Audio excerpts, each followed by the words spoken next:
తీసుకొచ్చి మన ఇంటికి మనకి ఏదైనా వచ్చినప్పుడు, ఉదాహరణకి ఒకరికి తక్కువ కొన్నాడు, వాడికి చిన్న, అంటే మీకు ఇంకా చెప్పాలంటే మీరు రోజు కొంటున్నటువంటి షాపుల్లో నెలంతా కొన్నా, సంవత్సరాంతా కొన్నా, సంవత్సరాల తరబడి కొన్నా, ఇవెందో ఒక చాక్లెట్ కూడా వాడు తీసివ్వడు. మన పిల్లలతో వచ్చినప్పుడు ఆ కార్డు మనం స్క్రాచ్ చేసి, లేదంటే ఆ బోనస్ ఏది ఉందో ఆ కోడ్ ఉంటుంది, ఆ కోడ్ని ఎంత వచ్చింది అనేది కూడా అది చేస్తే ఆ కింద ఉంటుంది ఎంత బోనస్ వచ్చింది. అది మీకు నచ్చిన షాపులోకి లేదా మనం ఎంపిక చేసిన షాపుల్లోకి ఎవరైతే ఎక్కువ సర్వీస్ ఇస్తున్నారో, ఏ షాప్ వాడు ఎక్కువ మనకు సర్వీస్ ఇస్తున్నాడో, ఏ షాప్ వాడు మనకు ఎక్కువగా అవకాశం ఇస్తున్నాడో ఆ షాపులకి, అంటే అక్కడ మన దగ్గర ఉన్న షాపుల్లోనే ఇది తీసుకొని వెళ్ళి ఆ కార్డుని తాలూకు నెంబర్ ఉంది కదా, ఆ నెంబర్ని ఆయనకి ఇచ్చిన దాంట్లో ఆయన అకౌంట్లో ఇది పిన్ చేస్తే చాలు. దీనికి ఆపోజిట్ మేము ఇంకో నెంబర్ ఇస్తాం, వాడికి వెళ్తుంది. ఈ నెంబర్ కొట్టిన వెంటనే వేడేది వస్తుంది. ఆ రెండు మ్యాచ్ చేసుకుంటే మీరు ఆ డబ్బులకి సరిపడగా ఏ వస్తువు తీసుకున్నా ఆ వస్తువు మీకు ఇచ్చేస్తాడు. కానీ ఆ వస్తువుకి సంబంధించిన మీకు బోనస్గా ఇచ్చిన వస్తువుకు సార్లు డబ్బులు మన కంపెనీ వాడి అకౌంట్లోకి వెంటనే పంపించేస్తుంది, వెళ్ళిపోద్ది అనమాట. అందువల్ల మీకు ఏ సర్వీస్కి ఎవరు ఉండవసరం లేదు. ఇదిగో మీకు ఈ రైస్ బ్యాగ్ వచ్చింది, దీనికి డబ్బులుగా మీకు ఇంటికి పంపిస్తున్నాను అనేది ఉండదు. లేదంటే మీకు ఇంత రేషన్ కొనుక్కోమని పండక్కి ఒక 5,000 రూపాయలు రేషన్ కొనుక్కోండి అని చెప్పేసి వచ్చింది, ఈ డబ్బుల్ని మీరు తీసుకోండి, లేదా ఈ వస్తువులు మీ ఇంటికి పంపిస్తాను అనేది ఉండదు. మీకు వచ్చిన ఆ బోనస్ కార్డు ఏదైతే బెనిఫిట్ ఉందో అది పట్టుకొని వెళ్ళి ఆ షాపుల్లో ఇచ్చేస్తే ఆ షాపు వాడికి ఇక్కడి నుంచి కంపెనీ డబ్బులు ఇస్తుంది, మీరు ఏమి అవసరం లేదు. ఓకే డాడీ, ఇది మీకు నచ్చింది అనుకుంటాను. ఎందుకంటే ఎన్ని కొనుక్కున్నా వాళ్ళు ఎంతవరకు ఏమి ఇవ్వలేదు. కానీ ఇప్పుడు మన మైనిస్ కంపెనీ ఇస్తుంది, ఇప్పుడు కూడా వాళ్ళు ఏమి ఇవ్వరు. వాళ్ళు ఇచ్చిన దానికి డబ్బులు మళ్ళీ కంపెనీ ఇస్తుంది, నీ మైనిస్ కంపెనీయే వాళ్ళకి ఇస్తుంది. అంతేగాని వాళ్ళు ఫ్రీగా వాళ్ళ దగ్గర ఏం తీసుకోవట్లేదు, వాళ్ళు ఎవరు కూడా ఫ్రీగా. అందుకోసం దీన్ని అర్థం చేసుకోండి. ఇది మనకి ఎంతో ఉపయోగం ఉంటుంది, మనకి ఎన్నో విధాలుగా పనికొస్తుంది. రోజువారీ జీవితంలో ఇవెందో ఒక నెల మొత్తంలో ఒక కేజీ చికెన్కి మనకు డబ్బులు వచ్చినా హ్యాపీ కదా. ఎవరు ఇస్తారు? 3 నెలల మొత్తంలో ఒక కేజీ గోధుమ పిండి మనకు వచ్చిన ఎవరు ఇస్తారు మనకి? ఒక ఎగ్జాంపుల్కి మనం ఏదైనా ఓ మటన్ షాప్కి వెళ్ళాం.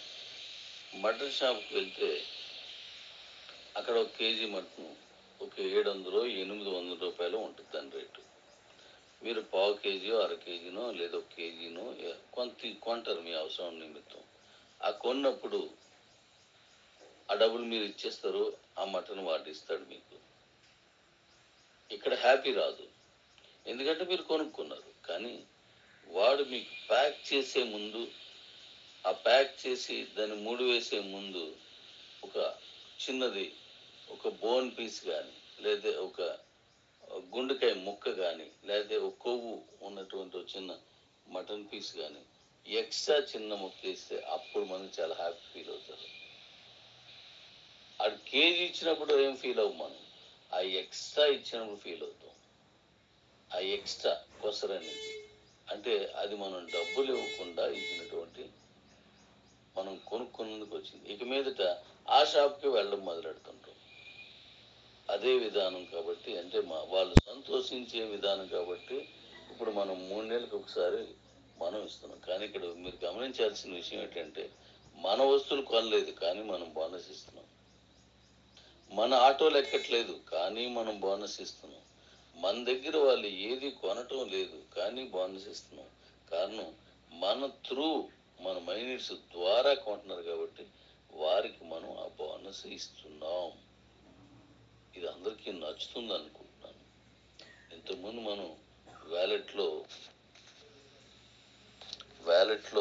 ఏది ఈ డీసీటీ వ్యాలెట్లో, అంటే యూటిలిటీ వ్యాలెట్లో మీరు 100 రూపాయలు వేస్తే జెంట్స్కి అయితే రూపాయలు కలిసి వస్తుంది. లేడీస్కి అయితే 100కు 100 కలిసి వస్తాను. అదో రకమైన లాభం. మనం ప్రతిదాన్ని జనాలకు ఉపయోగపడేలాగే ట్రాన్స్ఫర్లో 2%, 3%, 4% ఆ జిల్లా రాష్ట్రాలు మారినప్పుడు ఇస్తున్నాం. మరి ఇది కూడా అలాంటిది ఒక ప్రత్యేకమైన బోనస్. ఎందుకంటే మైనీడ్స్ అనేది మన జీవితాల్లో ఓ చెరగని ముద్ర వేయాలనేది, తద్వారా మనం మన తాలూకు కాయిన్స్ ఏవైతే ఉన్నాయో ఆ కాయిన్స్కి వాల్యూ రావాలని నా ఉద్దేశం. అలాగే భవిష్యత్తులో ఇంకా వేరే వేరే క్రిప్టోను కూడా మనం ప్రమోట్ చేసే అవకాశం ఉంటుంది. మనం మన కాయిన్ ఎలా ఉందో దీన్ని బట్టి మనం అనేక రకాలుగా ఈ విధానాన్ని వాడుకొని మనకు మేలు జరిగేటట్టుగా ఇందులో పని చేస్తున్నటువంటి సీనియర్స్ అందరికీ, అంటే నేను ఒక్కడనే వాడుకుంటున్నాను, నాకు నేను ఎవరికి సీనియర్ కాదు, నా పైన ఒక్కడున్నా వాడు నాకు సీనియరే. అంటే నేను ఒకరికి ఇస్తే నేను సీనియర్ అవుతాను. అలా వాళ్ళకి ఓ మంచి అవకాశం, బెనిఫిట్ ఇవ్వాలనే ఉద్దేశంతో ఇది నేను తీసుకున్నాను. ఇంకా మంచి మంచి ప్లాన్స్తో మైనీడ్స్ని ఉజ్వలంగా తీసుకెళ్లేవి ఇంకా ఈ నెలలో ఇంకో 2 ప్రవేశపెడుతున్నాను. అవి కూడా మన కమ్యూనిటీనే పెరగాలనే ఉద్దేశం మెయిన్. కమ్యూనిటీ పెరగకపోతే మనం ఈ బోనస్లు ఇవన్నీ చిరకాలం గొప్పగా చేయలేము. మనం కమ్యూనిటీ లేకపోతే మన బీసీటీ అనేది కాయిన్ అనేది గొప్పగా సేల్ ఉండదు. కమ్యూనిటీ లేకపోతే ప్రపంచ స్థాయిలో మన దానికి అంత మార్కెట్ రాదు. ఇంకో విషయం, ఈ కమ్యూనిటీ వల్ల ఇంటర్నేషనల్లో మన కాయిన్ ఏ రేటుకి వెళ్తున్నా ఇక్కడ మంచి రేట్ వస్తుంది. ఇంకా మన కాయిన్స్ ఏమైనా వచ్చినా మనం ఏ విధానాన్ని పాటించినా ఖచ్చితంగా ఇంటర్నేషనల్లో అప్ అండ్ డౌన్స్ అవుతున్నా, అక్కడ ఏదో యుద్ధం జరిగిందనో, ఏదో ఎలక్షన్ అయిందనో, ఒక దేశాధినేతని ఇంకో దేశాధినేత ఏదో అన్నాడనో, ఏ కారణమైనా ఆయిల్స్ సరిగా దొరకకపోయినా, ఒక పెట్రోల్ సరిగా రాకపోయినా, ఒక ట్రాన్స్పోర్ట్ కొన్ని దేశాల్లో బంద్ అయినా, కొన్ని చోట్ల భూకంపాలు వచ్చినా, ఏదొచ్చినా ఆటోమేటిక్గా అది ఈ ఇంటర్నేషనల్ మార్కెట్స్ అయినా ఈ క్రిప్టో మీద కావచ్చు, మన షేర్ మార్కెట్ మీద కావచ్చు, అనేక రకాల వ్యాపార లావాదేవీల్లో ఆ ప్రభావం చాలా బలంగా పడుతుంది అన్నమాట. అందుకోసం అలాంటి ప్రభావాలు ఏమీ లేకుండా మన తాలూకా కాయిన్స్ని మనం ప్రవేశపెట్టే ప్రతి కాయిన్ని కూడా మైనీడ్స్లో ఆ హెచ్చు తగ్గులు అంటే డౌన్ఫాల్ని ప్రపంచ దేశాలతో సమాంతరంగా కిందకి పైకి వెళ్ళే విధంగా ఎట్టి పరిస్థితిలో మన కాయిన్ ఆ ప్రభావాలకు లోన్ అవ్వకూడదనేది నా ముఖ్య ఉద్దేశం.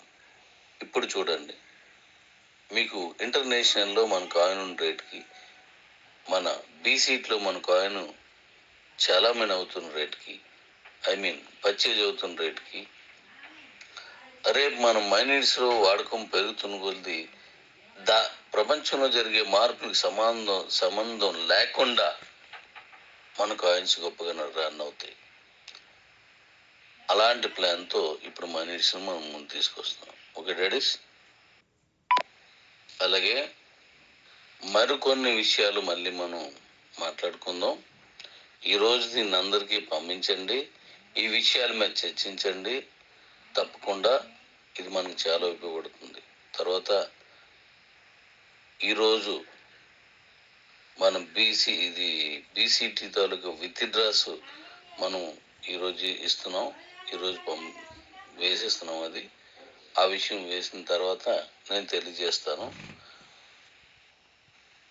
మన బీసీటీ గురించి మీకు ఒక ముఖ్యమైన విషయం తెలియజేస్తున్నాను. ఇది తరచూ చెప్తూనే ఉండాలనిపిస్తుంది నాకు. ఎందుకంటే బీసీటీలో కొన్న కాయిన్ మళ్ళీ బీసీటీలోనే అమ్మడానికి వీలుండదు. అలా చేయడం వల్ల ఇప్పుడు మన ₹2 కొనుడు ఇవాళ ₹4 వాడే అమ్ముతాడు. అంటే 3కి అమ్మేస్తుంటాడు. మనం కష్టపడి సంపాదించుకున్న కాయిన్లో నుంచి మనం తక్కువకి అమ్మాలి. వాడు ఇక్కడికిక్కడే కొనేసి ఇక్కడే తక్కువ రేటుకి అమ్మేస్తుంటాడు. అలా జరగకూడదు. కిబోలో ఉన్న వాళ్ళు మాత్రమే ఈ బెనిఫిట్ పొందాల. మన కంపెనీ రిలీజ్ చేయబోయే కాయిన్స్ మాత్రమే బీసీట్లో అమ్మాలి తప్పిస్తే వేరే వాళ్ళు తీసుకొచ్చి ఈ కంపెనీలో ఉన్న వాళ్ళు తప్పించి వేరే వాళ్ళ ఇంట్లోకి వచ్చి చేయకూడదు. మైనిట్స్లో ఉన్నవాళ్ళు మైనిట్స్లో ఉపయోగాలే పొందాలి. అందుకోసం ఇందులో కాయిన్ కొని ఇందులోనే అమ్మడం, బీసీట్లో కొని బీసీట్లో అమ్మడానికి వీలు పడదు. ఇక మరో విషయం చెప్తున్నాను వినండి. నిన్న నేను చూశాను, చాలా గొప్పగా బీసీట్లో ట్రేడింగ్ అయింది. నేను చూసినంత వరకు ఎవరు వేలల్లో కూడా కొన్నారని విన్నాను. ఒక ఆయన 800 కాయిన్స్ కొన్న ఆయన నాకు కాల్ చేశాడు. 800 కాయిన్స్ కొన్నాడట. ఓ 3,000 రూపాయలు చిల్లర, 3,000 అయింది. ఎందుకు నాన్న అన్ని కాయిన్స్ కొన్నావు అని అడిగాను. అని అడిగితే తను ఏమన్నాడంటే, భవిష్యత్తులో మన కాయిన్ 20కో 30కో పెరిగినప్పుడు ఈ కాయిన్స్ నేను మైనిడ్స్లో అమ్ముకుంటాను. అప్పుడు ఈరోజు 4 రూపాయలకు కొన్నది ఆ రోజు 40 రూపాయలు అయినా సరే నాకు డబ్బులు వస్తాయి కదా అని చెప్పాడు. అదెలా చేస్తాను నాన్న అని అడిగాను. అడిగితే ట్రాన్స్ఫర్ ఆప్షన్ ఉంది కదా, దాంట్లో అమ్మేస్తాను అన్నాడు. నేను చెప్పలేదు, ఇప్పుడు మీ అందరితో పాటు చెప్పాలని నేను ఇప్పుడు ఆ విషయం ముందు తీసుకొస్తున్నాను. ఎట్టి పరిస్థితుల్లోనూ ఆ పని చేయకూడదు. ఎట్టి పరిస్థితుల్లోనూ ఎవరు కూడా నేను దీన్ని ఒక కండిషనల్గా ఇన్ని కాయిన్సే కొనాలనే రూల్ తీసుకొస్తాను. ఎందుకు ఇలా నిర్ణయం తీసుకున్నాను? ఎందుకంటే ఇప్పుడు వినండి జాగ్రత్తగా. మీరు మీ జిల్లాల వాళ్ళు పంపించినట్టయితే 2%, అది వాడికి నచ్చింది. మీరు వేరే జిల్లా వాళ్ళకు పంపిస్తే మీ రాష్ట్రంలోనే 3% బీసీటీ వస్తుంది, అది వాడికి నచ్చింది.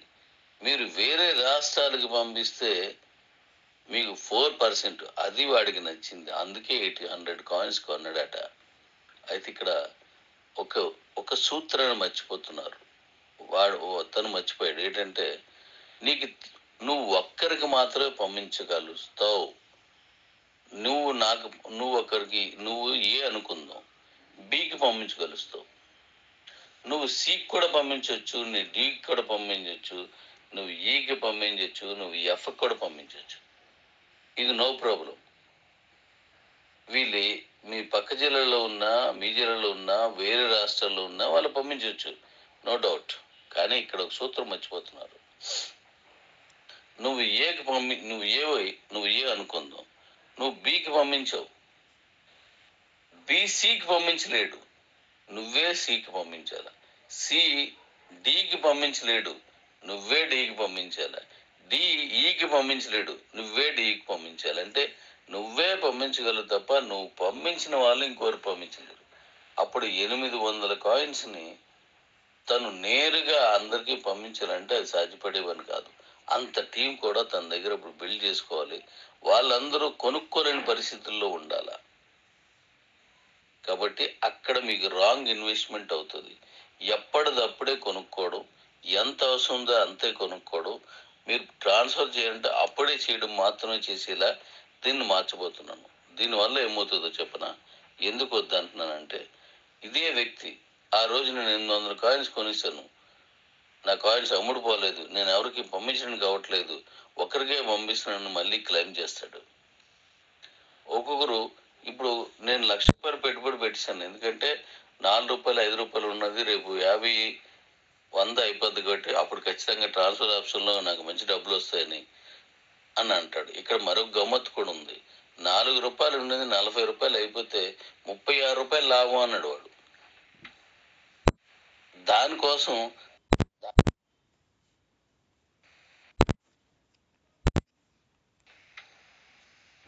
దానికోసం తన దగ్గర కొనే వాళ్ళు ఉండాలి కదా, తను అందరికీ పంపించగలగాలి కదా. ఎందుకు పంపించాలి అంటే, ఇక్కడ ఇలా పంపిస్తున్నప్పుడు ఈ 2% నేను ఇస్తాను. ఇలా మీరు వేరే జిల్లా వాళ్ళు పంపిస్తున్నప్పుడు 3% నేను ఇస్తాను. మీ కాయిన్లో కట్ అవ్వదు, వాళ్ళకి వెళ్ళే కాయిన్లో కట్ అవ్వదు. వేరే రాష్ట్రాలకు పంపించినప్పుడు 4% నేను ఇస్తాను. నేనంటే మైనస్. అంతేగాని మీరు ఇచ్చే కాయిన్లో కానీ వాళ్ళు తీసుకునే కాయిన్లో కానీ ఇది కట్ అవ్వదు. అలాంటప్పుడు ఒకరి నుంచి ఒకరు పంపించడం అనేది ఇక్కడ చేయలేరు. కాబట్టి మీరు ఎక్కువగా కొనుక్కున్న కాయిన్స్ ఇక్కడ లాక్ అయిపోతాయి. సంవత్సరాల తరబడి అక్కడ నీకు బంద్ అయిపోతాయి. అందువల్ల అలా చేయకండి. స్లో అయినా సరే స్టాండర్డ్గా ఉండాలని అనుకుంటున్నాను. మెల్లిగా వెళ్ళినా సరే ఇది బలంగా నిలబడాలనుకుంటున్నాను. సంవత్సరం 2 నెలలు అంటే 14 నెలలు దాటిపోయింది. మనం లాస్ట్ ఇయర్ ఈ మార్చిలో కూపన్స్ ఆగిపోయిన తర్వాత. కానీ ఇక్కడెక్కడ నేను కంగారు పడి ఏ తప్పు చేసినా ఈరోజు కంపెనీ మీకు కనబడేది కాదు. నేను కంగారు పడి ఏదో ఒకటి చేసేయాలి, వీళ్ళకి ఏదో ఒకటి ఇచ్చేయాలి, వీళ్ళు ఎలాగోలాగా చేసుకోవాలి, వీళ్ళు ఈ కమ్యూనిటీ అంతా వేరే చోటకి వెళ్ళిపోతుంది, వీళ్ళు ఇక్కడే ఉంచేయాలని నేను ఏ తప్పు చేసినా అది విఫలమైతే ఇంత కమ్యూనిటీ ఈరోజు మైనీస్లో నాతో ఉండేది కాదు. లేట్ అయినా బలంగా స్థిరంగా వెళ్ళాలనుకొని నేను చేస్తున్నాను ఈ పని. అందువల్ల మన కమ్యూనిటీ మెల్లిగా వచ్చినా నాకు పర్లేదు, కానీ స్థిరంగా నిలబడి ఉండాలి. మన కమ్యూనిటీని తేవడానికి ఇప్పుడు రానున్న కాలంలో చాలా మార్పులు తీసుకొస్తున్నాను. No problem. మన దగ్గర ఉన్న దానికి 10 రెట్లు ఎక్కువ కమ్యూనిటీని తీసుకొచ్చే ఆలోచనతో ఉన్నాను. డెఫినెట్గా వచ్చేస్తారు వీళ్ళంతా. దానికి అనేక మార్గాలు ఉన్నాయి. ఇప్పుడున్న కమ్యూనిటీని ఎటువంటి డిస్టర్బెన్స్ చేయకుండా కొత్త కమ్యూనిటీని తీసుకొచ్చే ఆలోచనలు ఉన్నాయి. ఇప్పుడున్న కాయిన్ని ఎటువంటి డిస్టర్బెన్స్ చేయకుండా కొత్తగా మార్కెట్ చేసే ఆలోచనతో నేను ముందుకున్నాను. ఇప్పుడున్న వాళ్ళకి వచ్చే లాభాలను ఎక్కడ ఇబ్బంది పెట్టకుండా కొత్తగా మీకు అనేక రకాలైనటువంటి బెనిఫిట్స్ కానీ, డబ్బులు కానీ, లాభాలు కానీ వచ్చేట్టుగా నేను తయారు చేసుకున్నాను. అనేక ప్రాజెక్టులు నేను రెడీ చేస్తున్నాను. కాబట్టి కమ్యూనిటీ తీసుకురావడం కోసం తొందరపడి నేను ఏది చేయను. ఉన్న వాళ్ళని జాగ్రత్తగా చూసుకోవడం మాత్రమే నా అభిప్రాయం. వెళ్ళిపోయిన వాళ్ళని నేనేం చేయలేను. వాళ్ళ అవసరాలు ఉంటాయి. వాళ్ళ భార్య పిల్లలు ఉంటారు, వాళ్ళు పోషించుకోవాలి, వాళ్ళ ఫీజులు కట్టాలి, వాళ్ళ ఇళ్ళెద్దులు కట్టాలి, బండికి ఆయిల్ పోయాలి, వాళ్ళ బండిలకి ఈఎంఐలు కట్టుకోవాల్సి ఉంటుంది. లేదు, రకరకాల సమస్యలు ఉంటాయి. వాళ్ళు ఫ్లాట్ కొనుక్కుంటే ఫ్లాట్కి ఈఎంఐలు కట్టాల్సి ఉంటుంది. అవన్నీ నేను ఇవ్వలేను. కాబట్టి వాళ్ళు ఎక్కడికి వెళ్ళిపోయినా సరే ఆ విధానంలో వెళ్ళిపోయినా సరే వాళ్ళు ఎక్కడికి వెళ్ళిపోయినా సరే